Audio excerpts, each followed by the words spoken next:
Hey guys, it's Taran and welcome to the On Track channel and to the 2022 race ratings for the Monaco Grand Prix.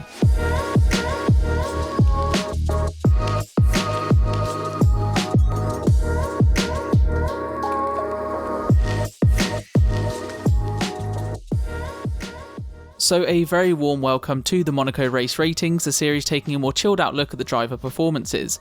As always, spoilers ahead if you've not seen or heard about the results from the past weekend. Also, do make sure to give the video a thumbs up if you enjoyed, always helps out with YouTube's algorithm, and subscribe down below for more F1 content every week. Now with those two things out of the way, let's get into it. So for your result, Sergio Perez, a Monaco Grand Prix race winner, his third win in F1, second for Red Bull. In behind, then Carlos Sainz, the lead Ferrari, with Max Verstappen extending his championship lead in third.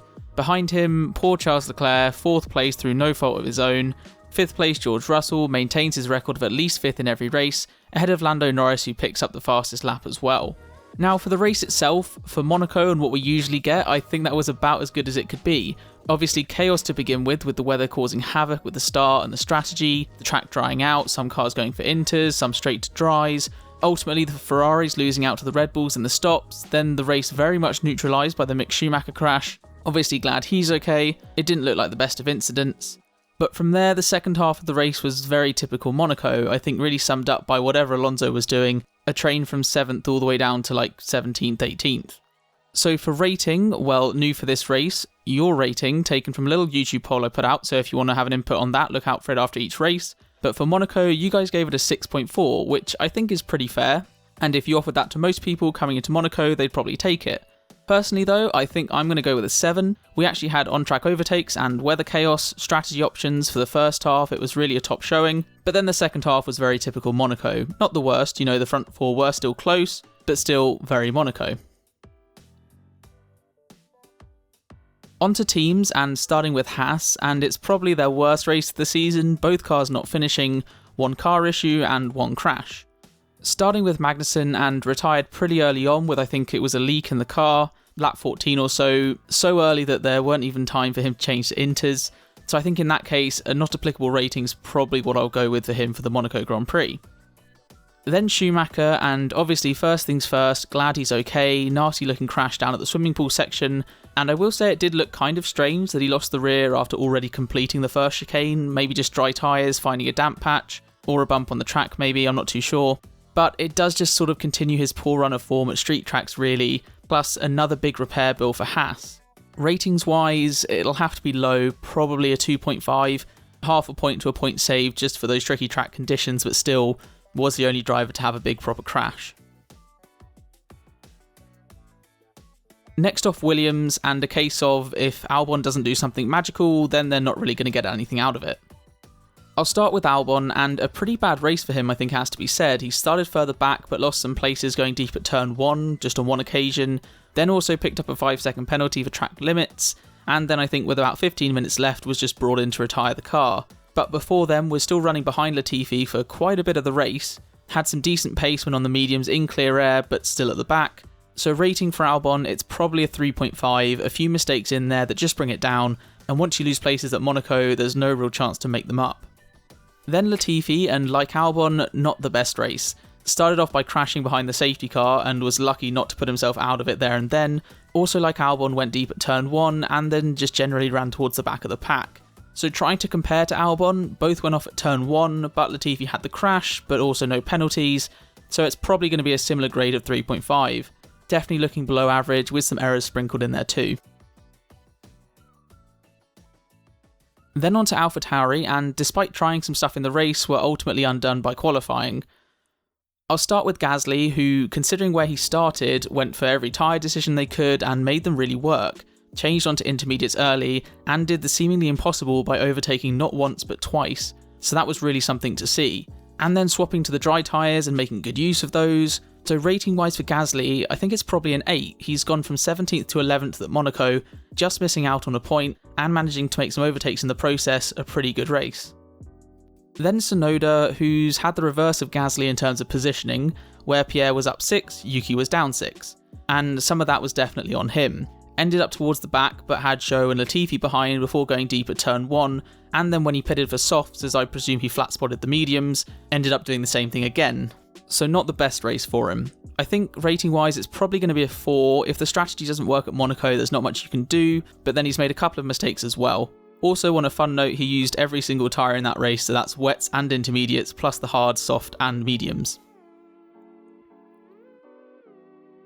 Next up, Aston Martin, and managing to scrape a point out of it, which brings the total of them up to 7, and I think points for Aston is always a decent result. For drivers, I'll start with Stroll, who on the face of things hasn't had the worst of races, once you take away the fact that, like Latifi, he also crashed behind the safety car at the beginning. From that came in early to make a stop onto new tyres, but once you're at the back at Monaco, there's not really too much you can do. Rating wise, I think it's going to be a 5. He crashed under the safety car, and through that first half he's just sort of stayed put roughly, and then was just part of the Alonso train for the second half. Then on to Vettel, and picking up a point, which is a good result on paper, did technically lose 2 places and then raised by 1 with Ocon's penalty, but yeah, overall I think it's not too bad. I believe he made a mistake early on which let Ocon pass on lap 6, somewhere like that, but other than that, fairly quiet for him. Rating wise, I think I'm umming and ahhing between a 6.5, 7. I think I'm going to go with the 7, a point is good and the pace was fair. Like I said, did have that small mistake as well. Next up, Alfa Romeo, and a mixed performance, a couple more points for Bottas, but not a great result for Zhou. And talking of Zhou, I'll start with him. And just a bit underwhelming, I guess, was on the wet to hard strategy, which is the best call as it turned out, but still ended up further back, so not quite sure how him and Alfa have managed that. Made a note of him having to cut the chicane to stay ahead of Gasly, but was overtaken anyway. So yeah, rating wise for Zhou, it's probably a 4.5. Ultimately, even with the right strategy, he's lost out, plus a mistake here and there. Then on to Valtteri, and he started 12th and picked up 9th, which is good, considering all top 6 cars finished, and then that's Norris and Alonso ahead of him. Like his teammate, went wet to hard, but made it work and then was elevated with Ocon's penalty. I think the car definitely wasn't there to be higher pace-wise, but it's still a good result. So for Valtteri, I think on that I'll give him a 6.5. It's a good result, but not amazing or special, no mistakes and just a solid race. Plus, elevated by Ocon's penalty. Then on to Alpine and some more points, and had Ocon not got that penalty, would have been a double points finish for the team. I'll start with Alonso, and he just really done an Alonso race, gone wet to hard, which helped him out, maintained his place over Hamilton, and then for the second half of the race just didn't care about anything besides him and his tyres, backed off so much to make sure that he got those mediums to the end. What I will say though is that backing everyone up so much may well have ultimately put Ocon out of the points, but for Alonso's rating, I think he gets a 7.5, would be a little higher had his slow driving not affected Ocon at the end, but it's still a good result and a good race for him overall. Then on to Ocon, and in the end his 5-second penalty has cost him. And for those wondering, I'm pretty sure it's not the first turn 1 incident, but a lap or so later where Hamilton started to go up the inside on the start-finish straight, and where he had a front wing already alongside Ocon, he then closed the door, which caused contact. So yeah, had he not got that penalty, would have been a decent result in 9th, but rating wise, probably a 5.5, would be a little higher if not for that penalty, which does bring it down a little. Next, McLaren, and I've got to say it seems fairly predictable for one car to be doing very well and the other not so much. I'll start with Ricciardo, who's finished a spot up from where he started, but ultimately it's still not a great drive.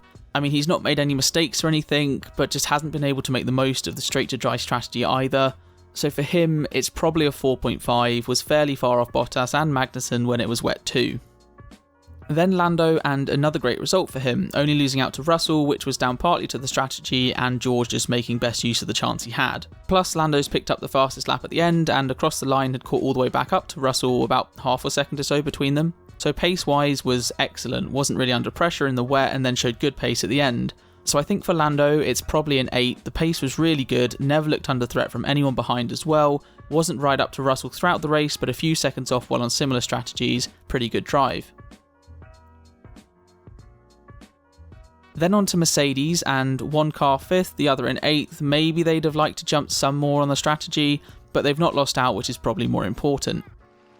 I'll start with Lewis, and probably a frustrating race. The pace was there, and I do think with the likes of Norris and Russell ahead, he could have been up to that pack, but was just stuck behind the Alpines the whole race. I do think he's a bit unfortunate that Ocon hasn't been the cleanest while defending, which may well have let him get into the clean air ahead, But still overall, the pace was there, but just stuck behind the cars in Monaco, and the strategy really comes down to the team, which you can argue wasn't the best considering they went for the inters rather than sticking it out for the dries. So rating wise for Hamilton, it's probably a 7. He's not really done too much wrong. Overall, you could see that the pace was there in the car, but he just never really got the chance to show it. Then Russell, and again just a really solid performance, which he's been doing all season and continued in Monaco.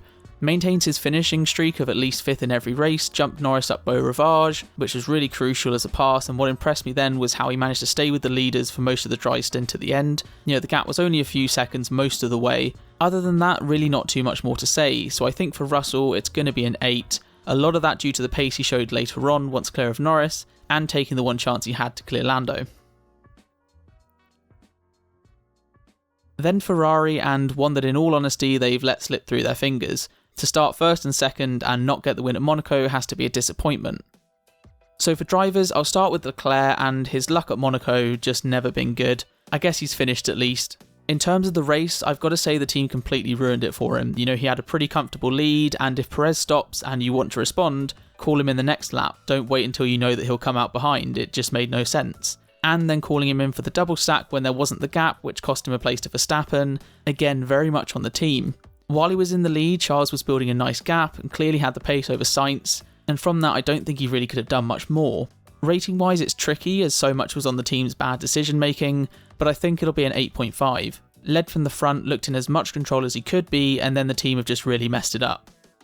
Then on to Sainz, and again he'll also be disappointed. Had Latifi not got in the way of his outlap, may well have come out ahead and been on for the win, in terms of ahead of Perez that is. Like Leclerc, he's not really done anything wrong, just hasn't had the best time of it with the stops and the outlaps.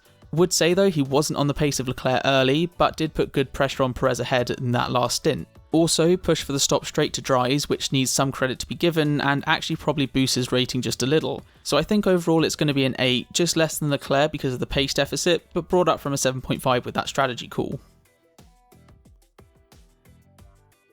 Then Red Bull, and extending their lead even further. An overall great race for them considering both their cars started behind both Ferraris. I'll start with Verstappen, and I think very much a case of he was never in a position to show how much pace the car had. In that first stint he was behind Sainz and Perez, and then later on was behind Sainz and Perez. For sure I'd say it was at least Perez's level for race pace, but maybe didn't quite make as good use of the in-laps and the out-laps. But it's still overall a pretty good job, trying to decide between a 7.5 and an 8, but I think it'll be an 8. No mistakes, didn't do anything rash, which is important, and overall a solid drive to pick up places when the door was left open by Ferrari. And then finally Sergio Perez, a race winner at Monaco and well deserved. Drove that as well as he could, the only small error being the lock-up after the restart, but managed to hold on. In terms of the rest of the race, made his strategy work, and although yes, Ferrari messed up with Leclerc and Sainz was a bit unfortunate, he played the pit stops perfectly, and at Monaco that's what you really have to do. Plus then with the wearing mediums at the end, managed to hold off Sainz. So for Checo, it's going to be a 9, a really good drive, especially after all the team orders in Spain. It just made everything work when he had the chance, and he's now a Monaco race winner. So that rounds out the race ratings for the Monaco Grand Prix. I think on the whole, I'm really pleased with that. I can say that I enjoyed it, and when you have that in Monaco on race day, it's a plus. Anyways, that will be all for now. As mentioned, do make sure to give the video a thumbs up if you enjoy, and subscribe for more F1 content, along with leaving your thoughts, feedback, ratings and suggestions down in the comments below. But until next time, take care.